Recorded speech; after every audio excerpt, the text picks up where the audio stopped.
Hello, fellow fools, and welcome to the Foolish Friends podcast. My name is Bren. I use they, them pronouns, and I am joined today by the lovely Moses, Hi. who uses he, they pronouns, correct? Yeah. And lovely Mia, who uses she, they pronouns. And today we're going to be talking a little bit about ancestral astrology in preparation for the Ancestral Astrology presentation that I'm going to be giving later this month. It currently is April 8th. It is 7:22 p.m. Mountain Standard Time. So just so we have that on the record. And the first thing that I want to ask our lovely guests today, and you both can popcorn it however you wish. I feel so funny being in the middle. But the first question I have for both of you is, how do you view ancestral astrology for yourself, and how do you use it? Beautiful. Do you want to go first? Sure. It's something that's newer to me. Ancestral veneration and ancestral practices are somewhat newer to me, but seeing them in application, I kind of look at it through the lens of growing up Christian. We believed in generational blessings and curses, and with a huge emphasis on curses, especially in the Christian household, but it was always like, what are the things that are unresolved in the family lineage, and how does that kind of show up over and over again? And also understanding the energetic flip side of that, of like, what are the good things that come from our lineage as well that we can partake in, that we're blessed to have in our life. So I think some of those things are trackable in the chart, and it's fascinating to sort of see how some similar or even the same placements can be used in very different ways depending on whether it's healed or not. Mm-hmm. And where it's expressed in the chart. Yeah. Mm-hmm. Fabulous. Thank you for sharing that. That was a great answer. It gave me time to marinate, because my astrology journey started with my grandmother, and she gave me an astrology book, and it was always to talk crap about my dad. And he's a Cancer, so yeah, and I'm a Capricorn, she's a Capricorn, so it kind of just evolved that way of these are the bad traits in your family, essentially. But then as I grew older, it was more to help manage conflicts and understand their perspective and where they came from. So it was definitely more evolved, but it started out with looking for the trigger points of certain signs and learning how to manage them. Mm-hmm. When you were telling us a little bit before we recorded that there was something that triggered you about your mother today. Gemini energy. Mm-hmm. That it was expressed differently because it was coming from someone else. Mm-hmm. Do you want to tell the camera or the people a little bit about that experience too? Yeah, my mom is a Libra rising, so she loves to give gifts, and that's just one of the ways that she shows love. But as a Scorpio rising, I kind of see that as what is the intention behind this gift, and what do you want from me? But today, you have 12th house energy as well, but I feel like our rising signs are Martian, so it makes it a little bit easier to receive those gifts, because your love language is also gift giving. So it's definitely expressed differently, but it was funny today to see that trigger point kind of have a healing moment from someone else. Yeah. Love that. So basically what happened was I gave Mia a gift, and it reminded her of how her mother would give her gifts, but she was not triggered by me giving her that gift, but she would have been triggered by her mother if she had given her the same gift, basically. It reminded me of my mom. It was mom energy, kind of. Yeah. Well, you're talking too earlier that you had a work conversation today, and you were called out because you were doing something like your mom would do, and that was really triggering for you. And how did you experience that? Just sharing all of the answer. Well, it was so interesting that we all had this conversation beforehand. I'm like, dang, we should have recorded that part. Yeah. And you don't have to say anything that's not. Hi, Mom. Is she gonna watch this? Maybe. My mom's a Gemini sun, so all throughout life she was always historically late to everything. Work, family events, Is recitals. that a Gemini sun quality? I feel like it is. But maybe not. Maybe I'm just generalizing, because I'm like, why is it like this? And I'm like, oh, it's her Gemini stuff. They can get distracted. Yeah, and always driving to work with a coffee in one hand, doing her makeup, drinking, do everything. So multitasking to the extreme. because we're always late. So we got to keep going. Mhm. Got to be ready when we get there. And I've been historically late at work for a while, and I'm not like that. So it's been really hard to accept that Gemini energy in myself. Well, and what Gemini qualities do you have? My Saturn, my Lot of Fortune, and my North Node are in Gemini. So it is a great curse, but it could be a great blessing if I could learn how to transmute that energy. Well, that's also your 8th house too, which is one of the houses that we look to for inheritances. And so that is something that it seems like you've inherited in some kind of way. And it's up to you to be like, okay, do I want to honor this pattern within myself and just accept that as who I am? Or is that something I want to break the cycle of? Yeah. Especially with Saturn. And I think too, like looking at that pattern, like Scorpio rising, Gemini in the 8th house with that heavy like Saturn North Node combo in there as well. It's very much like Scorpio as a planner, Gemini is really go with the flow in a lot of ways. So how do we sort of identify that as like a belief of the parent in the 8th is a really fascinating thing. And then being able to say like, okay, what are the ways that I am actually go with the flow too? And also, you know, the identifying with late as a personality trait rather than just a time condition. You know, it's not a personality trait for most people. I think it's just a matter of like circumstance. Yeah. And sometimes, you know, it could be planning. Obviously, some people are chronically that way. But I don't think you have to identify with that, you know. Thank you. Because you're also on time in other ways. Like it's I was on time today. Yeah. To this. You honestly are pretty much always on time with me. So yeah. So I think there's something else going on there too. That's a witch always arrives exactly when they're meant to. Yes, that is so true. I've been trying to say that. I'm always on time. Just, you know, it's my time. Divine timing. Yeah. Actually, I get that from the Princess Diaries. It's like a queen is never late. Royalty's never late. Everyone else is just early or whatever. And yeah. It's that Grace Jones, I have my own concept of time. Yeah, Beautiful. exactly. Well, and I wanted to ask you, Moses, too, because you have been doing a lot of like ancestral work that's not really astrology related. So I was just wondering if you wanted to talk a little bit about how you separate like different modalities and investigating these kinds of things. Yeah, I think honestly, working with Ancestry, very new for me. I just took a 9-week class on it. So that's like all of the experience that I have, you guys. So it's not, I'm not an expert by any means, but what I will say is someone coming from like a Christian background, the idea of working with deities was very appealing to me coming into just generalized spirituality because it was familiar. And the practices that I was exposed to in the class were saying like in their practices, you actually don't connect with any kind of spirit before you're familiar with your land and your ancestors, because they are the anchors that'll pull you in. They're the ones who can watch out for you. They're the ancestors who have been there, done that, and who have a vested interest in you making it to some extent. So it was really interesting because I've always felt very like chaotic, especially when it came to spirituality. Like I wasn't ever trying to do harm, but it was easy for me to get in these really weird rabbit holes or to like get unbalanced really quickly. With the ancestry practices, I felt more grounded, more clear, and more calm than I ever had. It dug up a lot of family issues. It dug up a lot of stuff that I had to go through, and at the same time, like I start this ancestry class and immediately family drama goes down. So it's just, it turned up so much, but it was also the thing that really made me feel like, oh, here's how I'm the problem. And also that's not a problem to me. You know what I mean? Like I'm expecting them to be different than what they are. Anyways, all of that being said, I haven't looked too much into Ancestry through an astrological lens because slightly different. You know, we're looking at patterns between like family members in this conversation, but also I do think of it through the lens of, okay, what's my IC?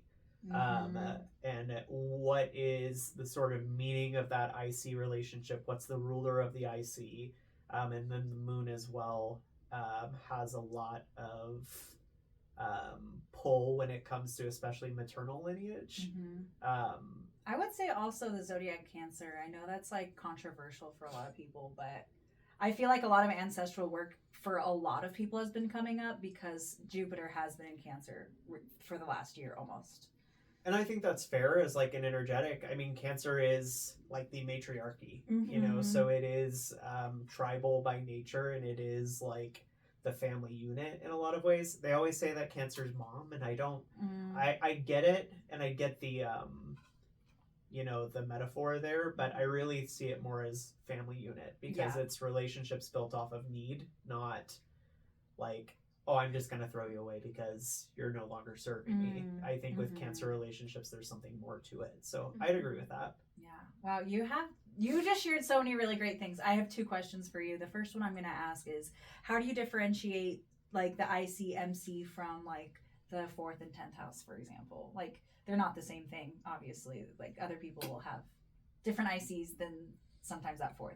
10th. Yeah, I would say I struggle with it on and off, and it's one of the biggest reasons why I do like house systems other than whole sign, is because, you know, if you're like, the MC is the height of your chart's expression, and it's often correlated with career, and then you're like, that's amazing, what's the 10th house? And they're like, it is the heights of your chart, and it is your career and public life. And I'm like, what's the difference? Okay. Yeah. So that's like one of the things for me where Placidus or Koch house system are really popular for me, because it's hard for me to separate or distinguish that from each other. But what I would say is the IC in a whole sign context, I often think about it just as more of the condition or the container or the style of family that you had. I haven't seen it. I've seen one chart that had like IC or the MC-IC axis like way off because they were born close to one of the poles.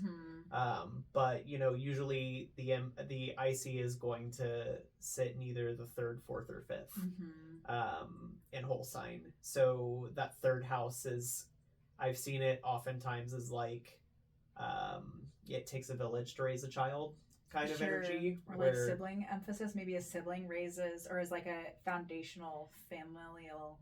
Totally. I've seen like grandparents. Like grandparents raising the children. That's 3rd house for sure. That's cool. I love that.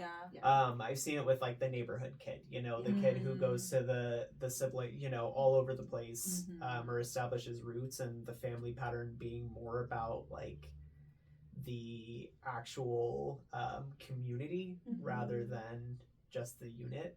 4th house and I see more as like a traditional. With the 5th house, I could see it as chosen family at times. I could see it as like a very hyper individualized family with exuberant personalities. So I think there's a lot of ways to play with it. And then when you add signs, and of course, then it becomes like a whole different interpretation thing. Yeah. Well, and 5th house also maybe being very kid oriented, or I could see that. That's a great point. And then, the 11th house too. That's amazing. Well, thank you for clarifying your perspective on that. And the other question I really wanted to ask both of you, really, so you can marinate on this for a minute, Mia.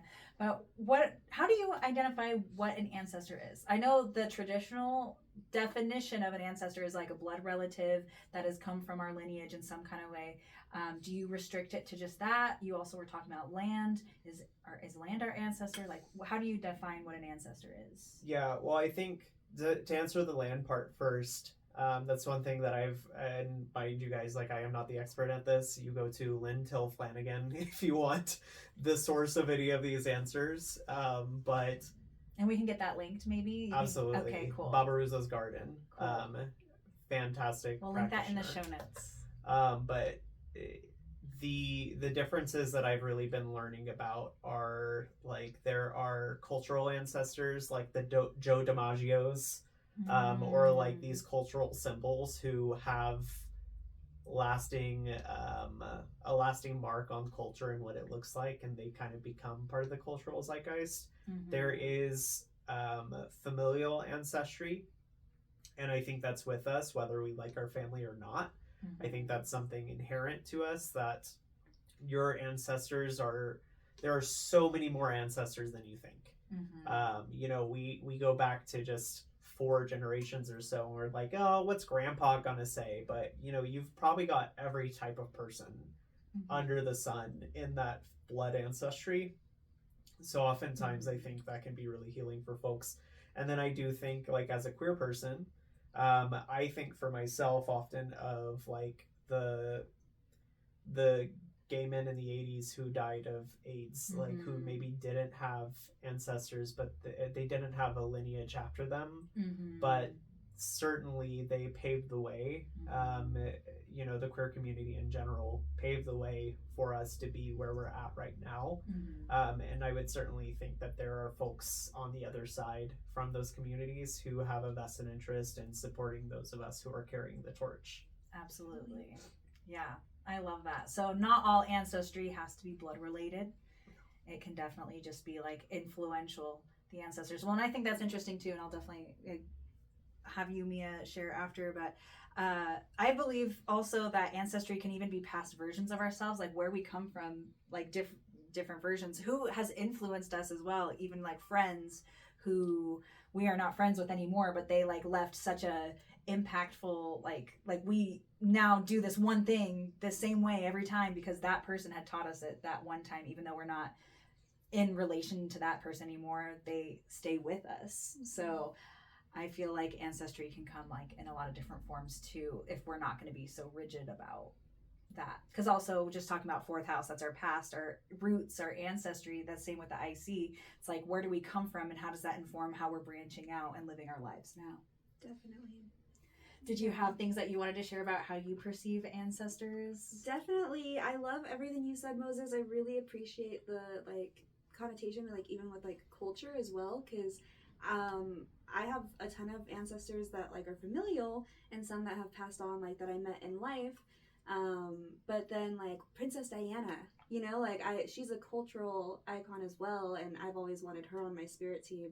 So it's just like, ooh, like that is a big part of ancestry as well, like those big icons who we look up to, and like Mac Miller is one that's even coming to mind. So Rosalie would love that you just said that. Shout out to you, Rosalie. Yeah, 12th Houser Mac Miller, like he's there with us. So it's just really cool. The one thing that I really loved about your question was like asking about the land, especially because like my grandma was from Mexico. You know, her husband was from France, or it was Europe, somewhere in Europe. So it's like, even when I went to Europe, I was like, dang, I love it here. I feel at home. So I do feel like land has a huge part of ancestry, especially if you have family who are immigrants. So I think that that's a really great point to touch on as well. Do you have any lines, astrocartography lines going through that area of Europe? I know I have a few. I know for sure Iceland is one, but I can't remember the other ones at this moment. I know most of them in the Northern Hemisphere, but yeah, not across the seas. Yeah, cool. That was something that Rosalie and I touched upon in the previous podcast. That's actually on the Denver Astrology Meetup channel, but linked here as a collaboration.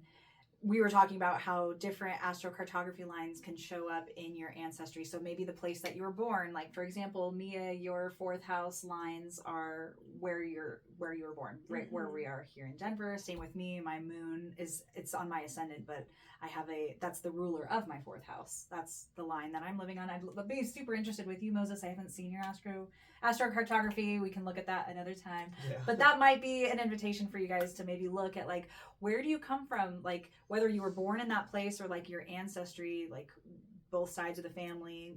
If you do the 23andMe or whatever, they give you a map and things like that. So you can kind of investigate some of those lines and be like, what's calling to me? Do I have a problem planet within my family line? And like, is that line going through something on the map that we can investigate a little bit more into as well?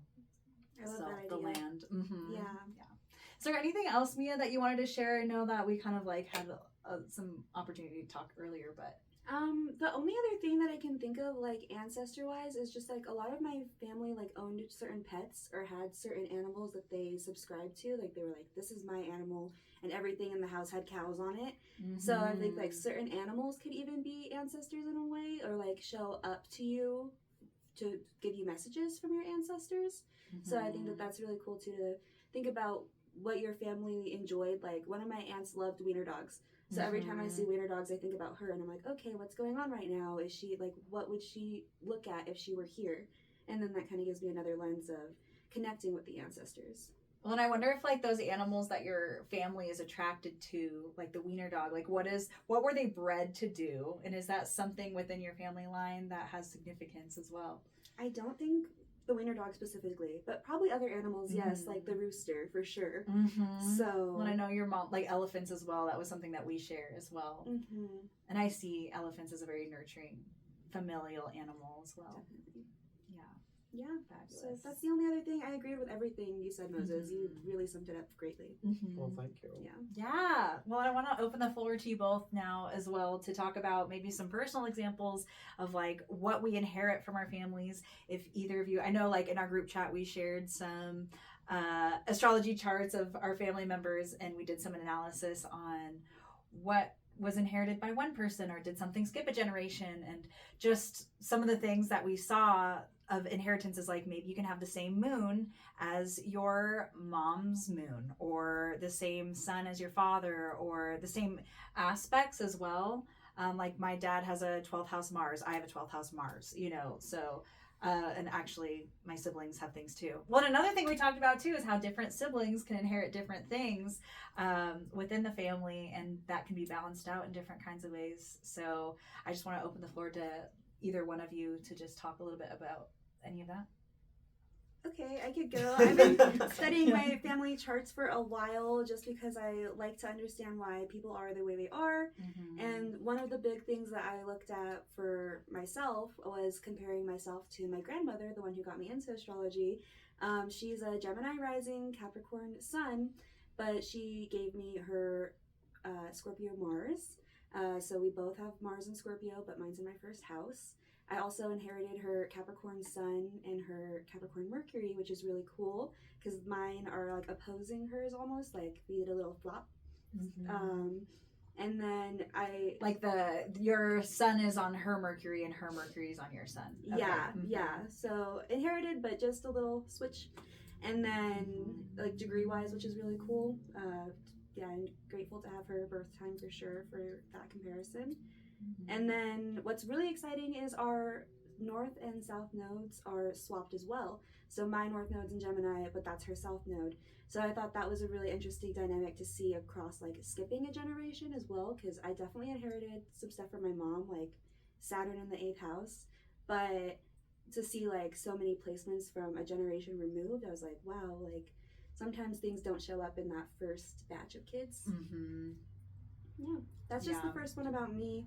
I'd be down to swap back. Well, and I wanted to ask you some questions too, just about like how that inheritance feels for you. So with your relationship with your grandmother, having all of those similarities of like placements, do you have a special kind of relationship with her or understanding of her? How do you use that connection in your day-to-day life? Or yeah, I definitely feel like we have a more cohesive relationship within the family dynamic compared to my relationship with other people in the family. I definitely know that like my grandma is my dad's biggest like trigger point, and they're the kinds that can fight like cats and dogs. So it's really funny to see the way he interacts with me, because it's kind of like the saying like, oh, your children are going to be just as bad as you. It's like I'm kind of showing him that mirror, so I can see like the stories like kind of repeating, but just him being the parent now instead of his mom. So it's like a little bit of a interesting cycle almost. Do you feel like you play the role of his mom ever? In my past, yes, but not anymore. As I've grown up, those dynamics have definitely been healthily reestablished. So yeah, in the past for sure, I could see myself parenting him a little bit maybe even sometimes now just because I care about him, but never like that same energy of like the hardworking, absent mother. Absolutely. Yeah. But yeah. Yeah. Did you have any questions or add-ons to that? No, I think it's awesome to sort of be able to see those patterns so clearly. And I was just thinking about it through the lens of like, we all each of us has a role to play in sort of healing or fixing something in a family dynamic. And it's interesting to see sometimes and be curious about like, I see the shadow of my parents clear as day for me personally. And obviously, like, shadows are there for everyone, guys. So it's easy. I think you would understand, same as me, where it's like easy to sort of see the hard parts of a family, but then also wondering, okay, what was his part to fix? And did he do it? Like, am I being objective sometimes about like wondering if he fixed it or not? I think about that a lot, because when I look at my parents' and how my parents reacted, my parents really did fix and heal a lot of the ways that they didn't want to parent in the future. And then I'm born and my brother's born and we have a whole new slew of issues. And it's like that sort of archetypal swing is interesting and also like funny, because it's like it's just a reminder, right, that every archetype has its antithesis. So I just think it's interesting, but I don't mean that as like an invalidating way, No, I appreciate that perspective. Yeah. I was gonna say sometimes it's like within the same person, the like two opposing things can be true within one person. Literally. Depending on the timeline or whatever. Well, and something I wanted to ask you, Moses, and Mia, you can answer as well, is how do you differentiate between the work that you need to do versus the ancestral work that someone else needs to do? Because in a family unit, especially very Neptunian families that don't have a lot of boundaries or blurred lines in certain ways, we all, sometimes it's hard. Like one person especially can show up more than other family members to do more of the healing and labor. And so how can we take on what's ours and separate that from what's not? Yeah, I mean, I don't know how much I can say. Like, my family was very much not Neptunian. They were in a lot of ways, but not in the way that you were saying, where like we all take on each other's stuff. My parents moved us 3 states apart from our family because they didn't want us exposed to the way that family was behaving or that family lived out their lives. They didn't like it. They didn't think it was good for us, so they sort of split ways. And my family sort of has a track record of like, family ain't all that. And that's really the experience that I come from. So my advice would honestly be in line of that, where it's like, yes, family is a necessity. And I see it so differently, where like my family, because they were like that, now that we're all older, it's very easy for us to cut each other and to just cut things off and to say like, that's them, this is me, and to keep it separate. I kind of feel like I have more to learn from like those families that do stick around for better or worse. My husband Emmanuel, his family is more like that, where they really stay connected with each other.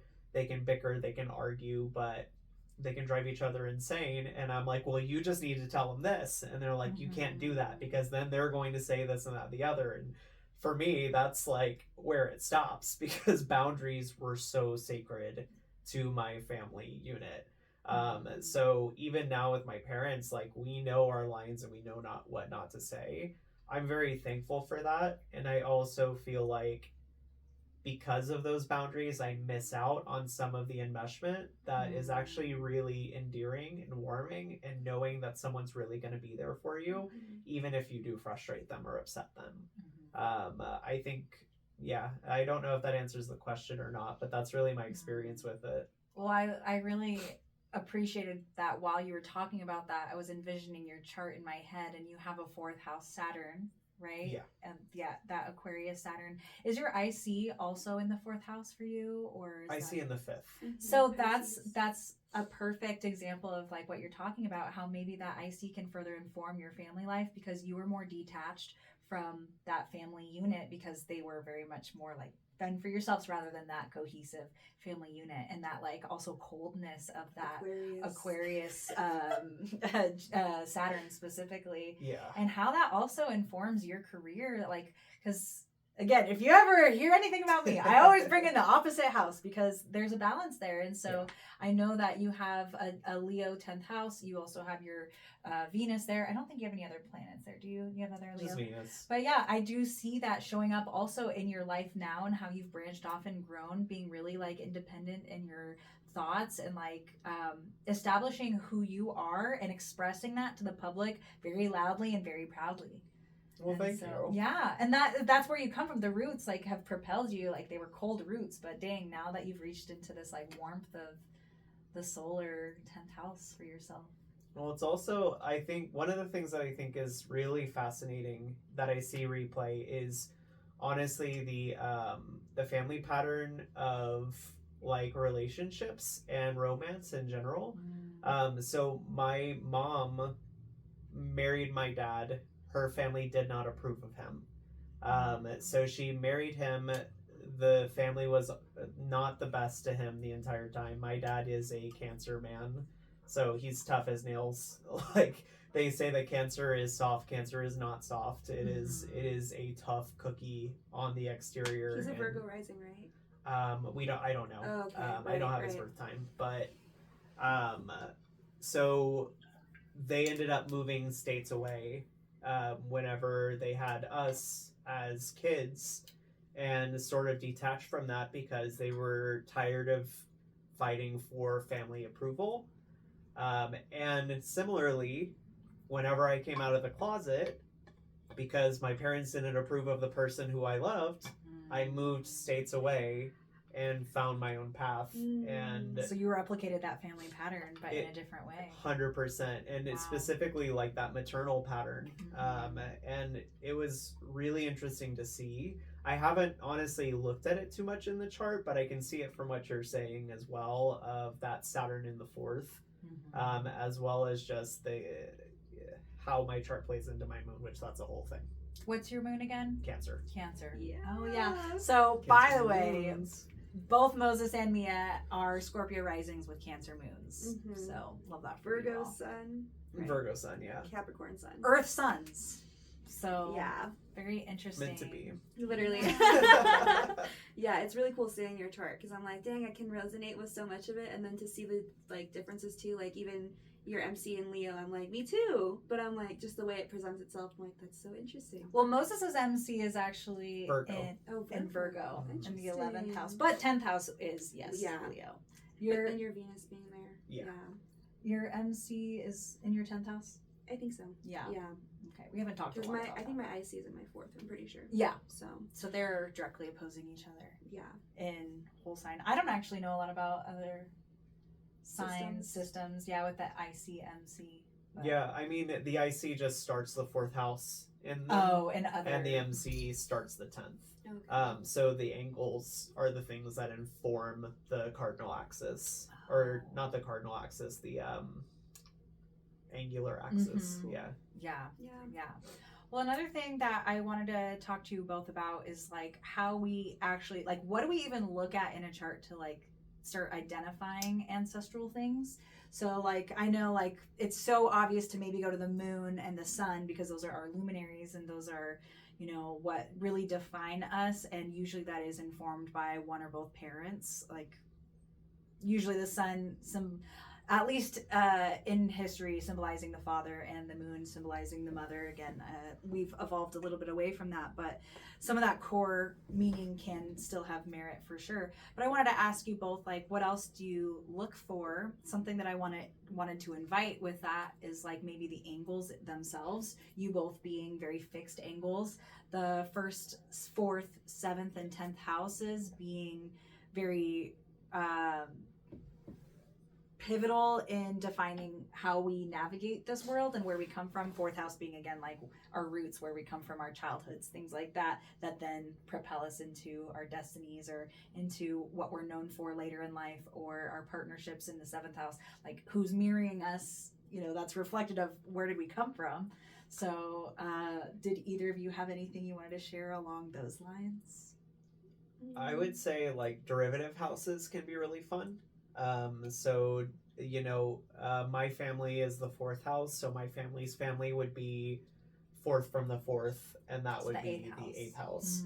Mm. Or similarly, you can look at like my sibling and then my sibling's experience of siblings to sort of have a mirror reflected back of you in the sixth. So you would, like, derivative house of that would look at your third house siblings, and then their opinion of you would then be 3 houses away, because that's the third house for them. It could show some sort of like bit about their perception of you. So I look at that. If mom is represented by the 10th house, dad represented by the 4th, that's debatable, but that's the one that I see show up for me anyways. Then it's like my mom's dad would be the 4th from the 10th, so that takes it into that's the 1st or the 12th, one of them. Second. Math. Yeah. It's the second house. So that would be like my grandpa could live, and my maternal grandpa could live in that spot. Wow. I like to play with some of those things in it, and I think that's interesting, but really I like the IC as a starting point, and I really do like the moon as a starting point too, because the moon is what's made physical, right? So moon rules over physical body, our emotions, but like emotions and the ways that they're connected to us, and that raises a whole conversation about epigenetics and family lineage and sort of what is actually going on in our bodies and our systems, because I do think a lot of times ancestry work is often more about understanding how our ancestors experience their fight or flight moments, their trauma, and their patterns are reflected in us genetically. And sometimes that conversation can just be another type of internal parts work to some folks versus it having to exist in this layer of mediumship. You know what I mean? Sure. I don't know where I was going with that, but that's what came that's out. Amazing. I like that you brought up the moon. So this is the thing about you, Moses. Is you have a lot of things that you hit on that I like. Just want to dig up more of each of those things. Sometimes it's hard to decide like which avenue do we go first. But it's a nice way of saying I'm long-winded. No, not at all. Not at all. I was really wanting to talk a little bit about your moon thing that you talked about, because Aaron Sullivan, if you'll just grab that top book right there. Aaron Sullivan, this is the book I've been like reading to prepare for the meetup presentation on ancestral astrology, and it's called The Astrology of Family Dynamics by, again, Erin Sullivan. And one of the things that she talks about in here about the moon is that that's like the lineage that is tied through embryo, the as we're actually incubating in the body of an ancestor of ours, usually our mother, that is what's directly tied to our ancestors the most, because it's like in order to have an egg, it had to have been an egg in a previous, it's like the nesting doll thing where it's just like it keeps going back and back and back, and that incubation is the moon. That's that ancestral like fears that we might pick up on, like, why am I afraid of snakes? Never even seen a snake in my life, but maybe like snakes, my ancestors just knew that, and so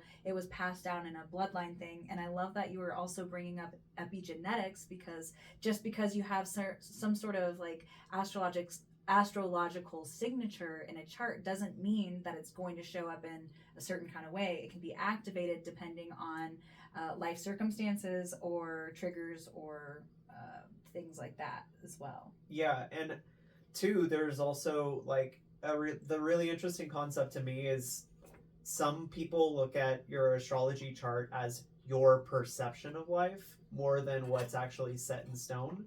So, the parts of your chart that talk about your mom are really more about your experience with mom. And you have that all the time, where you can have siblings who have completely different experiences of who these people are and have completely different realities because they were meant to. So I think oftentimes too with astrology, I think it's fascinating when you have more chart data to really look at like all of your family's charts. That's a really powerful tool because then it can also show like the archetypal similarities in the family through their own lens, because it's easy for us to practice from our own place of bias because it is our perception of how it went down. I love that you said that, because like I've been looking at the moon like through my sister's perspectives, and like my moon is in Cancer, so like even though my mom was very loving and nurturing, there was also like a level of like excess to like overcompensate for all of the trauma. So when I look at my family's charts, I'm looking for like their Chiron, I'm looking for their 4th house, I'm looking at their 10th house to see how that works out. And then just as a family, we have a lot of 12th house, 6th house energy. So I'm looking at like, okay, when did this event happened that like triggered this 6th house energy in like my niece. And my sister's like moons are very directly related to my mom. Like my mom has her moon in the 12th house, my sister has her moon in the 12th house in Scorpio, and then my mom's moon is in Virgo, and my other sister has a Virgo moon as well. So it's like really funny to see how strongly those play out, especially like when I compare them. Like I have both my parents' charts, so like I've been using their relationship as like, oh, okay, this is kind of what I'm seeing like as the pattern. And for me as a pattern, like my dad's Pluto is on my mom's rising. I love Plutonian energy, and I'm a Scorpio rising. So it's just like extra. Well, and Plutonian relationships specifically for you, because that is what's familiar to you. That was what's modeled for you. So that's what you're naturally going to be gravitated towards, even if it wasn't healthy or whatever. It's like, that's what you know. So yeah, definitely looking for like the trauma and the wounds that they had, and how that relates to like our perception and how it plays out differently for everyone. I love that a lot. Yeah. I was curious too, Bren. Like, you're someone who, ever since I've known you for a year now, it seems longer. but you know, ancestral practice is something that's very baked into your DNA. And I guess I had never even really thought about the idea of looking at it through an astrological lens before you decided to have this conversation with it. So I'm curious, has it always been a way that you've looked through ancestors, or what was your ancestor journey like, and how does it tie into astrology with you? Wow, what a loaded question. Thank you for asking that, because I'll start by saying, me personally, with my birth chart, very much ties into ancestral work, because my moon is on my ascendant, and that rules my 4th house. So I literally am showing up. I am my ancestors. So I feel like naturally over time, it was just a calling to me to investigate this, especially this last year with Jupiter entering my 4th house of Cancer. So I think this journey has really picked up in the last year that you've met me, and it has not always been like that. But it really, I believe, started when I was maybe 12, 13, when my grandmother passed away. She was like the first really significant person in my life who had passed, who I had a really deep tie to, and I didn't have my other grandparents had a lot of, my grandfather that she was married to had a lot of issues, and my dad's parents were dead before I even was alive. So I felt like having that as my only like elder ancestor pass away so early in my life, she's a very big influence in my life, and I still see her as like one of my number one guides. So for me, I think it was partially life experience that brought me down this path, and also just the more that I learn about astrology, the more that I am connecting. Like, everything can be explained through the chart, in my opinion. Like, that's everything is in that beautiful moment of birth, and that first time you took a breath. I believe you can map out your entire life. You can find there's just layers upon layers of layers, and not only that, it's layers of where we come from. And something that's really powerful in a lot of these books that they say is that we are our ancestors. So the more that we know them, the more that we know ourselves. And so, and all three of us, we were talking beforehand, we all can identify with being some sort of circuit breaker within the family dynamic of either being a black sheep or some sort of like disturbance, I guess, in the family, where like we like point out like, hey, there's this thing that we're all sweeping under the rug. Like, why don't we clean under there? Like, it's gross. Like, it's lumpy. Like, guests can tell that there's shit under there. And like, but like, it was always so disturbing to me that everyone else was like, no, we just don't talk about that. Or like, no, that's not keeping the peace. That's not like how we do things. And so I had such a deep wounded childhood in certain ways. Not that I had a terrible childhood necessarily, but psychologically just very confusing. And maybe you can especially relate to that as a 12th houser as well, and you as an 8th houser, just inheriting stuff. Like, I see the 8th house as inheriting literal things from the family, like maybe objects, but also psychologically things, whereas the 12th house, we inherit from the cultural zeitgeist of like what's out there, that's like what's the collective unconscious that we can also inherit through our lineage, you know? So it just goes really deep, and I'm hoping that answers your question about like why I'm so interested. It's because I'm really interested in knowing myself, and I know that where I come from is who I am. And I would love to encourage other people to dive into that too, because then we can break cycles instead of passing them on to our kids or other people unconsciously. Yeah, I love that. And as a white dude, I'm not gonna lie, even going into an ancestry class, it's easy to feel like an imposter in it. Like, oh god, you know, there's some bad shit that happened in the lineage. I'm a lot more British than I thought, people. But it's you know, it's like it goes so far beyond that. And everyone has bad ancestors, everyone has good ancestors, everyone has benevolent ancestors, and I think it's a shame and a robbery for that to be taken from us, and to sort of believe, you know, it's a shame. Kamala Harris has one of my favorite quotes ever, and it got turned into a meme. Do you think you fell out of a coconut tree? You exist in the context of everything that's around you and all that came before you, or something around to that extent. And that is exactly how I see it.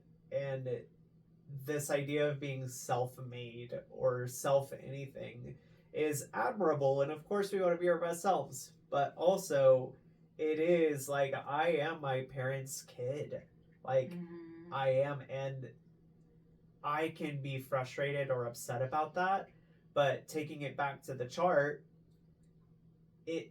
understanding my chart gave me a lot of an ability to heal those dynamics in the family, because I never would have become the person that I am had my dad not been the way he is. Exactly.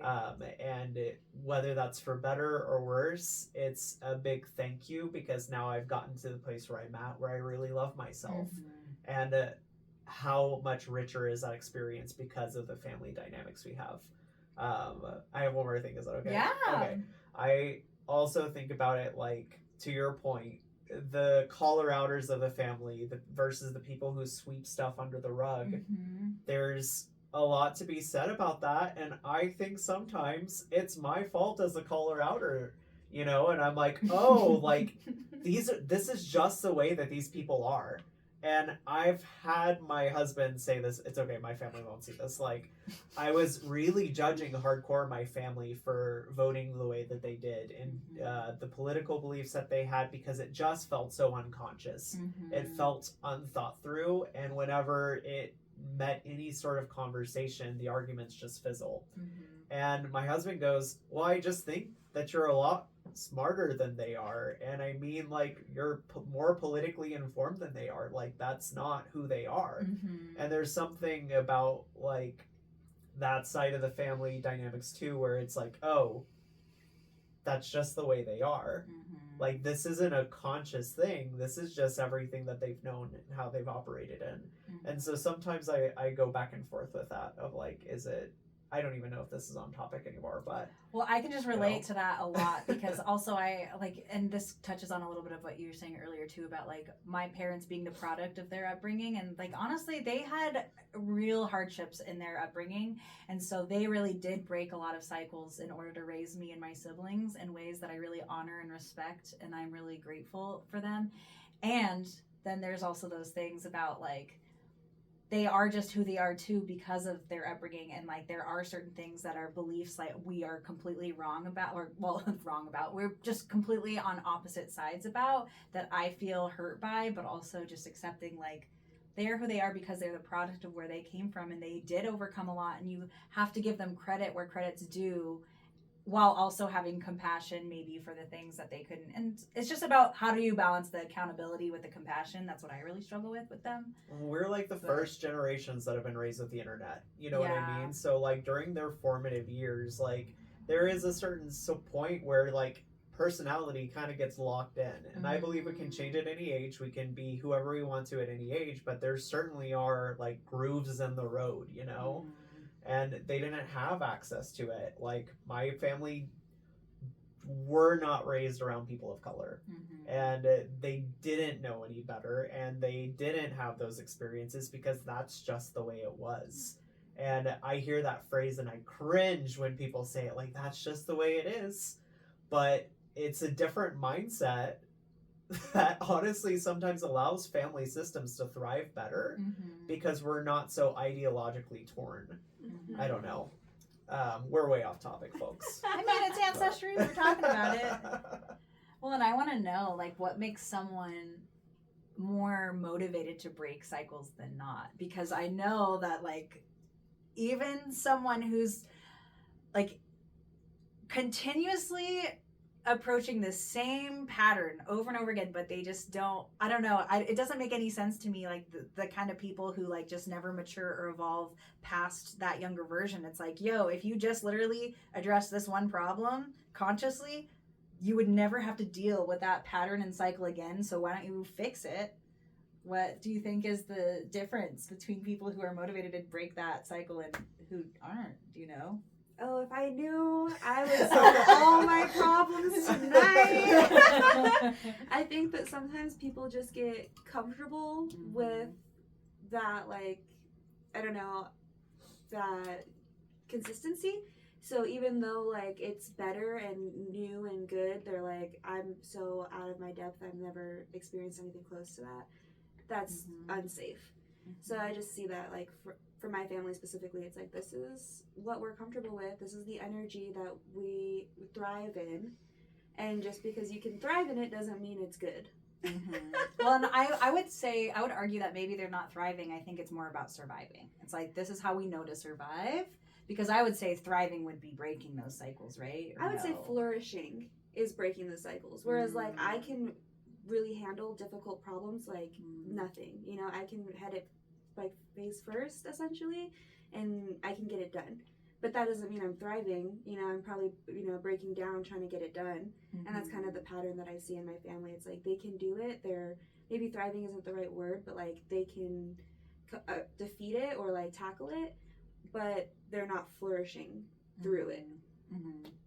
Well, I wonder how much of that is like a personal privilege too, because I do think that like having the drive to break cycles can be found in an astrology chart too, but also if someone doesn't have the privilege, say they have a bunch of kids and they have a bunch of like work going on and they're working on like making all these ends meet, they don't even have time to break cycles because they're so consumed in other things.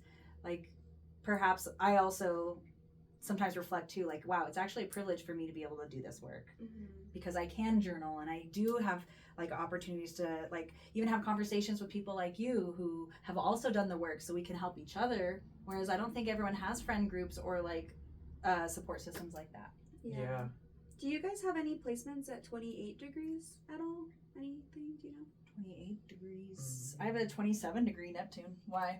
Well, because typically that's like what I hear. It's like, oh, if you like are breaking cycles, you have placements near the end of a sign. Like a 29 degrees, you mean? Yeah. My rising's at 29. Yeah. Well, you have a 0 degree Cancer moon too. I would say it's both. I also have like a 27 degree Saturn and Mars. So that could be something, just feeling it, but I don't know that. Yeah, coming to the end. Actually, that's kind of interesting because I think my mom has something like that. And I do think that she is, sometimes I don't give her enough credit. But I think we're so similar in certain ways that I'm like, I hold her to a higher standard because it's like, I hold myself to a higher standard. Like, you're like me, so you should also but shoulda, woulda, coulda. Yeah. Not my life. And who knows, also, she lived a whole life before I was even around. Like, how many cycles has she broken that I just don't know about because I wasn't there to witness that? Definitely. Yeah. And I think to your point that you were making before, I really appreciated what you said about, the privilege of being able to do this kind of work and to really have self-knowledge, because it is, I will say, being the pattern breaker in the family is usually like not a conscious choice, right? Like it's something inevitable that is a direct conflict of self. And that sort of forces, I think, oftentimes, not just queer folks, that's just the experience I have, but in my case, it was the experience that brought about this whole slew, right? And that's it, right? The marginalized folks are often the ones who see the world as something other than this sort of like matrixy has to be this way system, because they've had to live their lives in a pattern of otherness. So if you grow up straight, accepted by your family, and one of the boys, or one of the people, that's, I don't want to say it's the majority, but kind of is, right? Like it's, in an ideal world, there isn't as many crises of self in a healed dynamic, and that can create its own stagnancy over time too. But I do think it's important to bring up, because you have some kids who, what do you mean my parents are the best parents in the world? Like, and they don't have any problem with the way they experience childhood, and they are healed, and that's amazing, and that's the goal, right? But that also doesn't necessarily create the conditions necessary for self-reflection. Yeah, definitely. Well, and I feel like I lived that myself. Like, before I came out as trans, like, the world was very different. I was a white female of privilege, and once I started having to question myself, that's when the whole world opened up of like, oh, this is what like minorities have been saying the whole time, and like, oh, I'm actually understanding what it's like to be the other, like you said, and that it's not just like we just take a lot of privileges for granted because we just, like you said, haven't had the opportunity to see it any other way. It's like, oh, you got pulled over and didn't get away with it? Like, why? Like, I would. Like, oh, it's, yeah, Yeah, I do know. Definitely. Well, I'm hearing that. Hold on, we're still talking. Definitely. Hearing like your experience too, like, oh yeah, like when you're not around diversity, there's a little bit more of like shelter that comes to like the conscious mind. Whereas like when I was young, I was experiencing a lot of diversity, like even just in my parents. I was like, dang, are people racist? Are people homophobic? Are people sexist? And I'm like battling my own 8-year-old brain, like, this isn't right. And then like, of course, like my parents had the opportunity for growth, but still like having those instances at a young age of like, wow, I'm different than everyone else in my family. Or even if I'm not that different, like all my sisters kissed girls, but for some reason I'm the gay one. You know what I mean? I had to call them out on the internet for sure for that. So it's like, even though I'm not that different from them, somehow when I did it, it felt projected. Like, ooh. Well, and you identify as like that black sheep energy too. Do you feel like that was bestowed upon you, like by the whole family, by someone in particular, or? I feel like it's a narrative that my family had, kind of like your family, like moving away and separating themselves from the family. Both my parents did that, separated themselves from their extended family. So it was like, family, they do crazy things, we don't want to be around them, they're a little much, but this is our unit, and like we are stuck together like glue. So it was like the immediate family was really tethered, but extended family wasn't. So I kind of just feel like that played a part for sure. Sounds like some Aquarius 4th house stuff. I have a very similar experience to that, where it's, for a long time it was my core family is ride or die with each other, because we moved around so much that it's all we really knew. Yeah. Well, and I have a Scorpio rising brother, and I'm an Aries rising. We both grew up in the same household, but we both had different experiences of our upbringing because, well, he was the youngest, first of all, and he was the only boy in the family. So I feel like he definitely was. And also, males are socialized much differently than females in our society. And so it's just interesting that you both are speaking on that because I'm like, oh, I like want to ask him some questions now about how he experienced our upbringing because both me and my sister are fire risings, so we were much more. Oh wow. Yeah. My sisters are fire risings as well. And you're the water rising. Yeah, my dad, me are water risings, and then my brother and my mom air risings. Oh wait. No, I guess my brother is also earth rising, or water rising like me. No? I thought he's Virgo rising. Oh yeah, so I guess he's different too. Yeah, so him and my mom are different, but yeah. Well, and you can go by like modality as well, like cardinal or whatever. I would like to do that. You were talking about your family and how your family is mostly cardinal. Yeah, we have a lot of. That's the biggest commonality. Is like there's a lot of cardinal placements. There's a lot of Virgo, and then like my mom is a Leo. My dad is a Cancer, and I have a prominent Leo placement and a prominent Cancer placement. Luminaries. Yeah. So there's definitely some ties like that, but seeing the elemental breakdown is really cool sometimes too. My family has a lot of earth and a lot of fire. Ooh, interesting. Well, and you were talking about your dad's chart earlier, and we were kind of like comparing it, and I did notice you inherited his IC and MC, but I don't have his birth time. Oh, okay, so that was just like auto-generated. Yeah. Interesting. What similarities did you feel you inherited from him besides the Leo Venus? Oh gosh, I think a lot of it, our family's very righteous, and that's a quality from my dad. My dad is certain about what he knows. My dad is many things. He is not a liar. Whatever he's telling you, he believes with his whole heart. He's telling you because he thinks you need to hear it, and it's a matter of life or death, and it's serious. And it's really interesting. He has Pluto-Uranus conjunction that was going on in the 60s when they were born. And my mom and dad both have it in the same spot. They were born a month apart. What sign?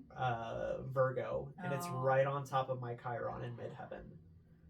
So their Plutos are right on top of those two placements for me. The only difference between my mom and my dad, my mom has Venus in the mix because Venus moves signs by the time they were born. Wow. So like I have this a lot more pleasant experience with my mom with it than my dad, but there is like a really big Plutonian signature with that.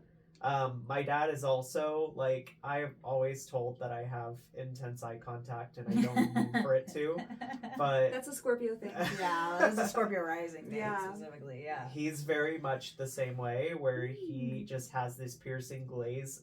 Where my experience of him, it's like he's seeing right through me.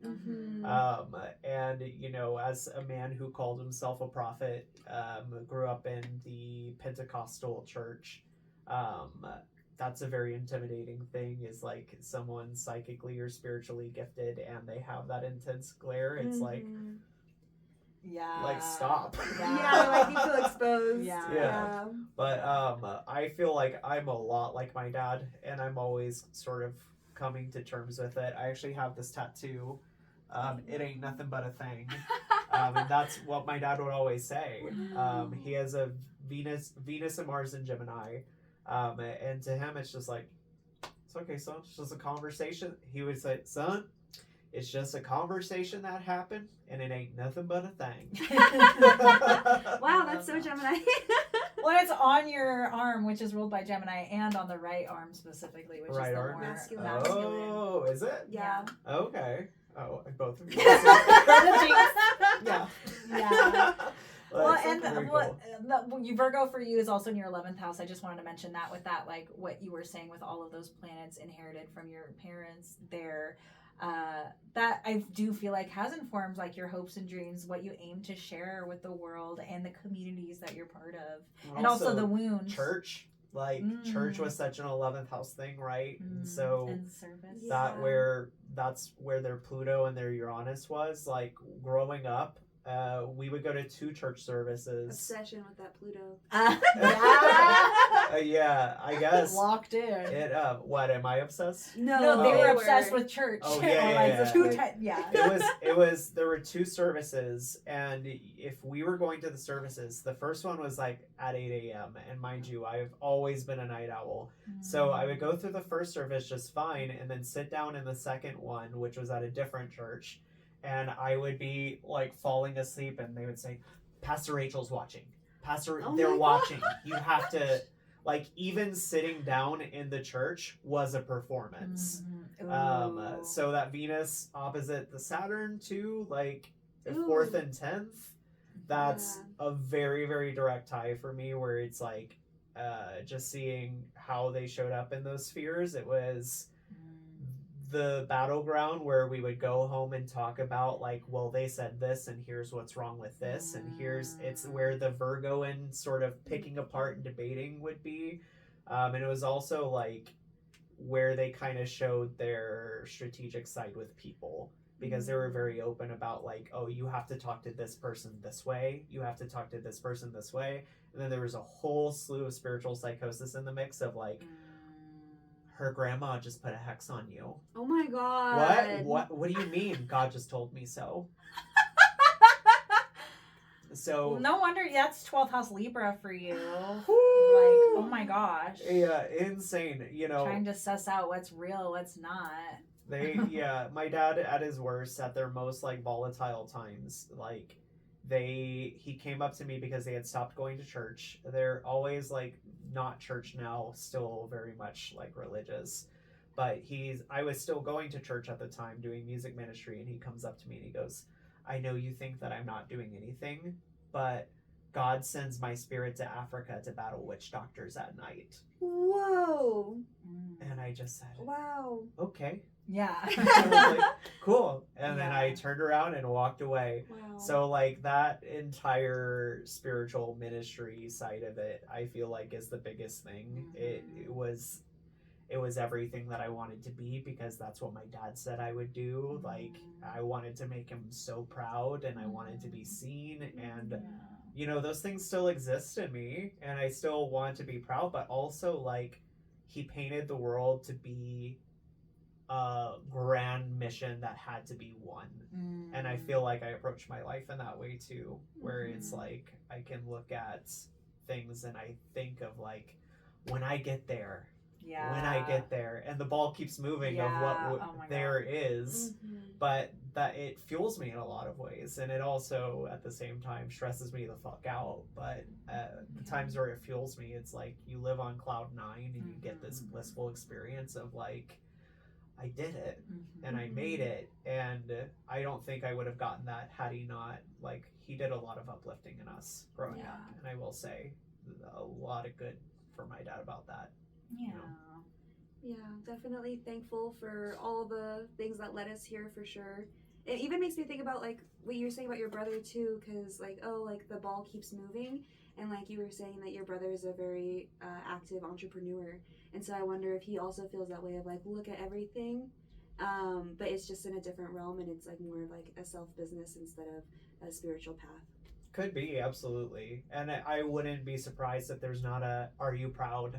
in there just as much for him as there is for me, you know? Yeah. But anyway, sorry, that was a long rant. No, we can inherit. We can inherit great things from our ancestors. Absolutely. It doesn't always have to be trauma. That's the thing. It's dual-sided, right? Yeah. Like, all the biggest gifts come with their own weight, but, like, damn, at the end of the day, I had a dad who showed up to things. I had a dad who still to this day calls me, tells me that he's proud and loves me. Yeah. So all the complications, like, we worked through it. And that's I don't think it would have been possible had I not been in my own spiritual practice as well. Yeah. Well, and seeing your dad's chart on top of yours was, like, really eye-opening for me, because I was really just looking at, like, direct inheritance, like, oh, my Capricorn sun, my grandma's Capricorn sun. But then I was looking at your chart with your dad, and your dad's Mercury is in Leo, but it's right on top of your Leo Venus. And so I thought that was really cool, and I was like, wow, like, I can see a lot more inheritance through that as well, and that seems like a very positive one. Yeah, thank you. Yeah. Oh, I love that observation. Well, we are coming to the end of our time, my friends. I just wanted to give you each an opportunity if you wanted to say one last thing that you wanted to say before the end, or if you wanted to give any advice for people who are wanting to dive into their ancestry in astrology or other kind of methodology. Well, do you have anything you want to say, or are you gonna go last? I'll go last. Okay. Yeah. Which would you want to go first? I do have something on the brain. The biggest thing is that if you do not have your family's birth time, that is okay. We can still look at the placements of the planets, and that can give us a lot of information without having the birth time. So don't be afraid to look up your family's birth charts, even if you don't have the exact time. That is my thing. Yeah, the birthday, you can get like basically 70% of the information, especially if you layer it on top of your chart. Mm-hmm. You can see how they influence you directly, especially through that synastry. So thank you for that. That's great advice. Yeah. Absolutely. I would just say, like, learn about your ancestry. That's the biggest thing. Like, it is for everyone. Every human on this earth, before there was an established like practice of spirituality, there has always been ancestral veneration in every culture across the board. So, you know, dive in, explore it, have fun with it, look in the similarities, and never forget where you came from. Yeah. Well, and I do feel like, just to piggyback off you, like in a day and age where we don't really respect our elders, or like where we come from, it's not really appreciated as much in our culture, or we're like, we don't understand the value, us revisiting that and finding the value, it really is important. Because like I said, I stand by it. We are our ancestors, so that the more that we know their stories, the more that we know ours, and the more that we can consciously write our own story in the way that we want, instead of being like succumbing to patterns or things that we don't want. So well, and we barely got to talk about you and your inheritance from your ancestors. So will you be hitting on that in your big like astrology meetup? Still to be decided, because I'm like, well, it would be probably more accessible for me to do like some celebrity examples. There's just so many things that I really want to cover with the ancestral astrology, and so I'm gonna say maybe I would love to touch on my astrology, because there's a lot of really cool things that I've inherited from my family, but we'll have to just see. Maybe I'll have to just make another episode talking about it. I would love to, maybe we come back in like a year or even be like, have you guys made more progress or whatever, especially as Jupiter enters maybe your 10th house, like axis. Yeah, your 10th house is I'm ready for that. I'm not ready for it too. Like I love Leo energy. But without further ado, just want to close out with ways that you can find each of us. Again, my name's Bren. You can find me obviously here or at fortuneofthefool.com. Moses? You can find me on Instagram at OheyMoses, or you could go to oheymoses.com. Awesome. I'm in the process of rebranding, so at this moment you can find me at Mia Makes Magic on Instagram, or I don't know, email me at airamazingmia@gmail. And you can also book Mia through the Fortune of the Fool website as well. You can just send a DM there. And if you want to book Mia, you can. Book Moses, book me. If you would all like to learn more about yourselves, astrology, or anything else, like other services that you specialize in that you want to just throw out there, business astrology.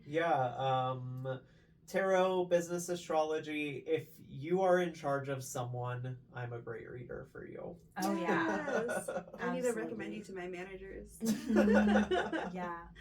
And Mia, you're very magical too. You love house cleansings. Yeah, all spiritual cleansings, tarot, astrology, getting into palm reading as well. So let me see your palms so I can learn more. Yeah. Well, thank you so much for watching, and stay foolish, friends.